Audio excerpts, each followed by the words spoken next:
একদিন এক তৃষ্ণার্ত কাক মরুভূমিতে উড়ে যাচ্ছিল। তা প্রচুর পানি তৃষ্ণা পেয়েছে। সে অনেক খোঁজাখুঁজির পর কোথাও পানি পাচ্ছিল না। হঠাৎ দেখতে পেল একটি পাত্রে এক ফোঁটা পানি আছে। সেই এক ফোঁটা পানি দেখে তো হতাশ, এই পানি দিয়ে তার কোনোভাবেই তৃষ্ণা মিটবে না। অনেক চিন্তা ভাবনার পর সে সিদ্ধান্ত নিল, আচ্ছা চেষ্টা তো করি।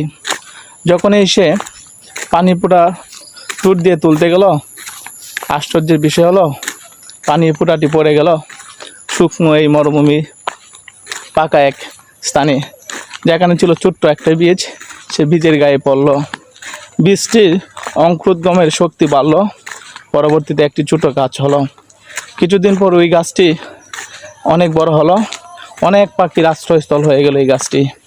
এ থেকে আমরা শিক্ষা পাই, ছোট ছোট চেষ্টা, ক্ষুদ্র সাহস ও প্রচেষ্টা ভবিষ্যতে বিশাল পরিবর্তন আনতে পারে।